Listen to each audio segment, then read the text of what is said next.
কেকেআরও তাদের নতুন সিজনের জন্য ক্যাপ্টেন বেছে নিয়েছেন। প্রত্যাশা মতোই ক্যাপ্টেন করা হয়েছে শ্রেয়াস আইয়ার এবং গতবারের ক্যাপ্টেন নীতিশ রানাকে ভাইস ক্যাপ্টেন করা হয়েছে। প্রশ্নটা অন্য জায়গায়, গৌতম গম্ভীর কি শ্রেয়াস আইয়ারকে ক্যাপ্টেন হিসাবে চেয়েছিলেন? এই প্রশ্নটাই কিন্তু সোশ্যাল মিডিয়া থেকে শুরু করে ওই যে বাংলা ভাষা একটা আছে না কানাঘুষো, সেই কানাঘুষো শোনা যাচ্ছে যে গৌতম গম্ভীর নাকি শ্রেয়াস আইয়ারকে ক্যাপ্টেন হিসাবে চানইনি। কাকে চেয়েছিলেন তিনি জানেন? তিনি ব্যক্তিগতভাবে চেয়েছিলেন গতবারের ক্যাপ্টেন নীতিশ রানাই ক্যাপ্টেন থাকুক। তাহলে কি গম্ভীরের সঙ্গে মতবিরোধ বাঁধলো, শুরুতেই ঝামেলা বাঁধলো কেকেআর টিম ম্যানেজমেন্টের সঙ্গে? কেন গম্ভীর নীতিশ রানাকেই চাইছেন? তার দুটো কারণ।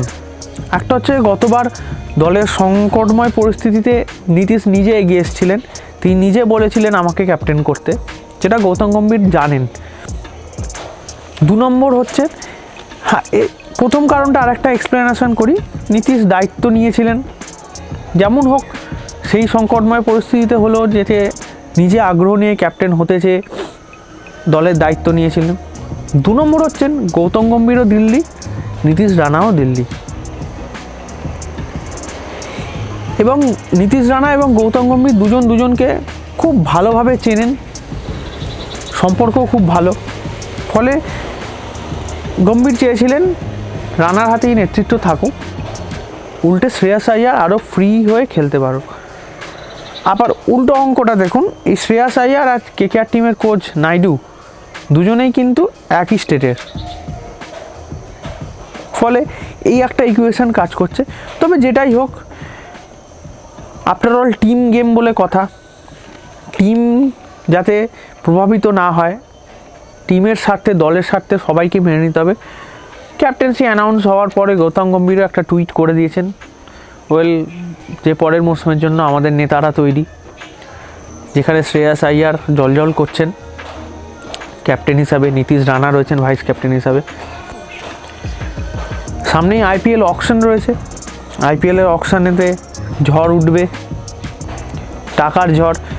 কারণ কেকেআরের হাতে 32.7 কোটি টাকা, অর্থাৎ 32,70,00,000 টাকা রয়েছে 12 জন ক্রিকেটারকে কেনার, যার মধ্যে 4টে বিদেশি নিতে পারবে।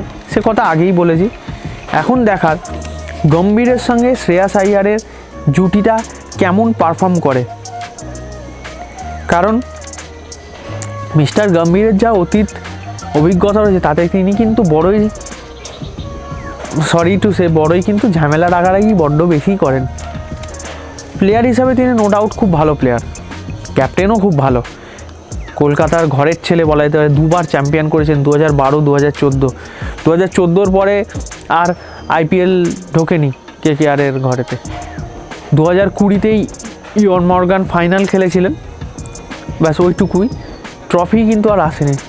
তাই গম্ভীরকেই আবার ফিরিয়ে এনেছেন। এবং লাস্ট কয়েক বছর ধরে দলের মালিক শাহরুখ খানকে কিন্তু সেইভাবে দেখা যায়নি টিমের সঙ্গে এতটা ইনভলভ হতে।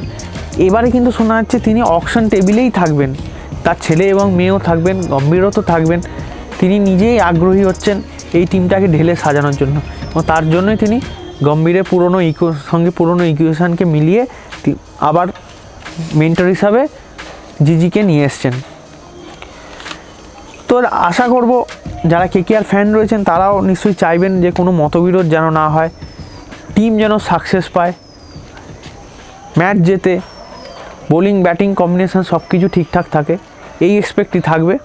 আর এক্সপেক্ট থাকবে আপনারা এক্সপ্লেনার উজ্জ্বলকে আরও অনেক পছন্দ করবেন, আরও সাবস্ক্রাইব করবেন, শেয়ার লাইক কমেন্ট করবেন, যেমন এই ভিডিওটা দেখবার পরে কিন্তু করবেন। দেখা হচ্ছে পরের ভিডিওতে, সঙ্গে থাকবেন। টাটা।